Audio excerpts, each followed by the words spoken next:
Baik, kita ke Bang Nasir. Bang Nasir, Ya. silakan ditanggapi Ya, apakah terima Anda kasih. setuju Tapi bahwa kebiri ini tidak efektif? sebelumnya Ya. saya lihat juga banyak perempuan di sini ya. Betul. Oke. Mungkin nanti bisa dilakukan polling tertutup ini Oke. untuk mereka, lalu kemudian kita bacakan apakah mereka setuju Oke. dengan kebiri kimia atau tidak. Ya, oke. Karena juga tadi Bung Reja juga barangkali agak over ya dalam memberikan narasinya Kenapa? begitu. Iya, karena Karena produk hukum yang Anda hasilkan justru bukan soal itu. Enggak. Bahwa ini tidak akan menimbulkan efek jerah, ini akan menimbulkan predator akan lebih ganas lagi, kira-kira begitu kan. Nah, tapi kan itu kan perlu satu apa istilahnya penglihatan yang nyata di lapangan begitu ya. Itu satu. Mudah-mudahan saja Bung Reja punya apa penglihatan yang nyata di lapangan itu dengan sejumlah instrumen yang ilmiah kira-kira begitu ya. Jadi memang selalu kita dihadapkan dengan pertanyaan bahwa itu tidak manusiawi. berulang dan berulang. Jadi aktivis HAM selalu kemudian mengatakan bahwa tindakan itu tidak manusiawi. Dan biasanya kan itu kebiri itu kan dulu kalau di kampung saya itu kalau jantannya sudah terlalu over dikebiri dia supaya jangan over kali dia.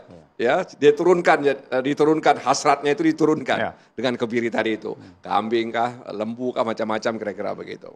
Jadi sebenarnya kebiri kimia itu kan tindakan itu dilakukan setelah dia menjalani hukuman. Ya, biasanya begitu, menjalani hukuman. Nah, kemudian ada rehab juga sebenarnya, nggak langsung kemudian dia Diterjunkan kembali di masyarakat begitu. Ya, jadi dia direhab juga. Jadi setelah itu dia direhab juga.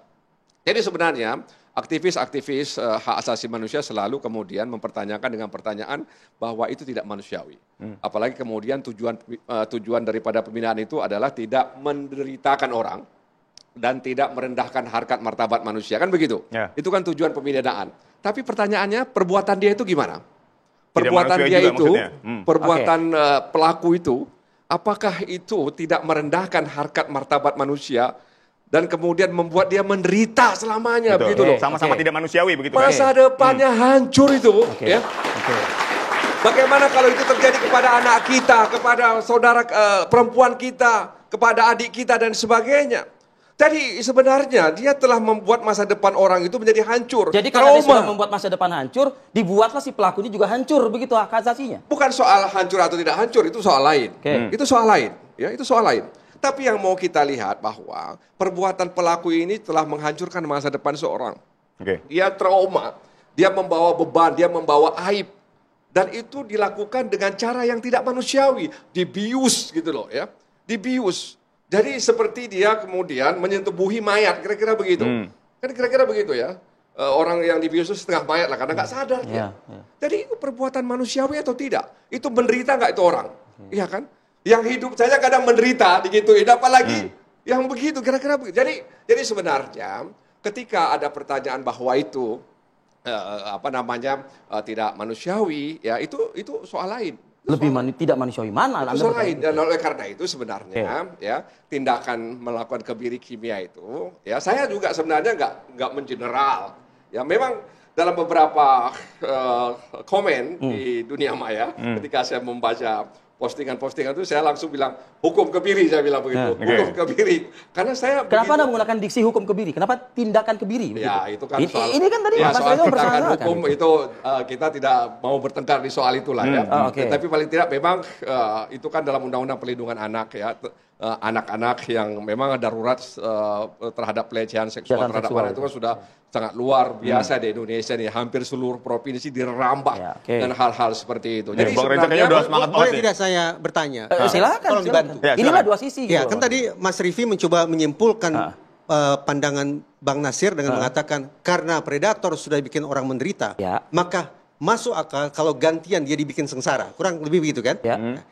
Boleh Bang, saya dibantu. Kementerian apa yang mengurusi para napi? Namanya kementerian apa? gimana? Pemasyarakatan. Kementerian yang mengurusi narapidana itu namanya kementerian apa Ya, ada sekarang? Kementerian Imigrasi dan Pemasyarakatan. Ulangi, Kementerian Imigrasi dan Pemasyarakatan. sah sudah. Karena ada kata pemasyarakatan, kita tidak boleh pakai pola betul, pikir ala Bang Nasir. Betul.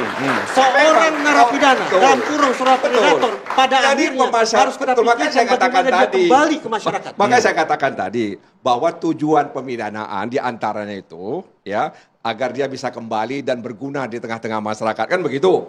Ya. Nah, pertanyaannya orang tadi itu ya yang dia korban tadi itu, bagaimana dia? Ya.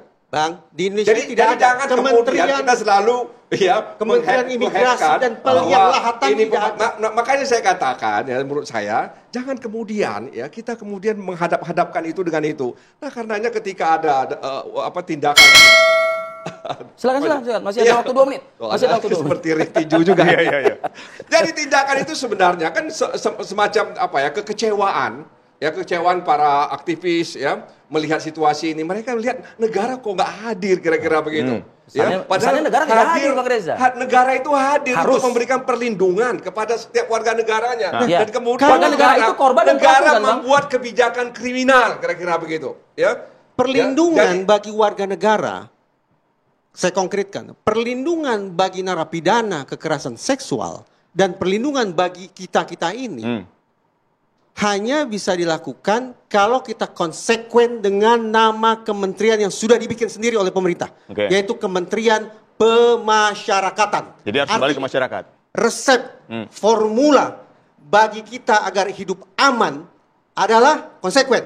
Berpikir tentang bagaimana suatu saat narapidana ini bisa kembali ke tengah masyarakat. Kebiri retributif kah? Sama sekali tidak. Retributif sebagai latar kebiri. Yang setahu saya jauh dari sebenarnya, masyarakat. Pak Bung Reza, jadi kebiri itu, ya kebiri kimia itu juga ada upaya direhab juga itu orang. Bukan langsung kemudian itu. Jadi konkretnya seperti apa upaya rehabnya yang dilakukan itu? Ya saya kan nggak pernah ngalami gimana gitu.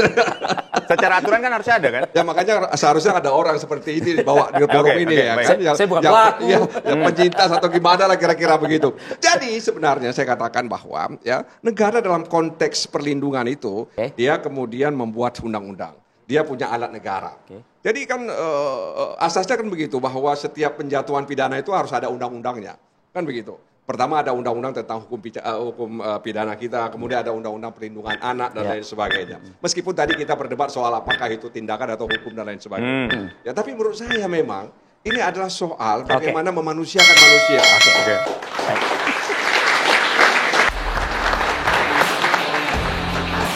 Baik, Anda kembali menyaksikan Dua Sisi. Kita lanjutkan kembali pembicaraan kita yang semakin panas, Vi. Tapi sebelumnya kita lihat dulu ada grafis yang bisa ditampilkan. Terkait dengan data konkret tindakan kebiri. Saya nggak pakai hukuman karena sebelah saya udah konkret tindakan. Pelaku kejahatan seksual yang divonis tambahan dengan hukuman kebiri kimia ya. Pertama ada Dian Ansori, kasusnya memperkosa anak 13 tahun, dititipkan di lembaga tempat ia bekerja. Vonisnya 20 tahun penjara dan kebiri kimia selama 1 tahun. Berikutnya ada Muhammad Aris, ini kasusnya memperkosa 9 anak dalam kurun waktu 2015 sampai Oktober 2018, 12 tahun penjara, denda 100 juta, subsidiar 6 bulan kurungan. Tambahan kebirinya, hukuman tambahan kebiri kimianya selama 2 tahun. Lanjut, Vi, silakan. Lanjut ya, ada Rahmat Santoso Slamet, ini memperkosa 15 siswa, 12 tahun penjara, vonis pidana, dan 3 tahun kebiri kimia. Dan yang terakhir, ini ada inisial AM, pemerkosaan terhadap anak kandungnya, penjaranya 20 tahun, tambahan kebiri kimia 2 tahun.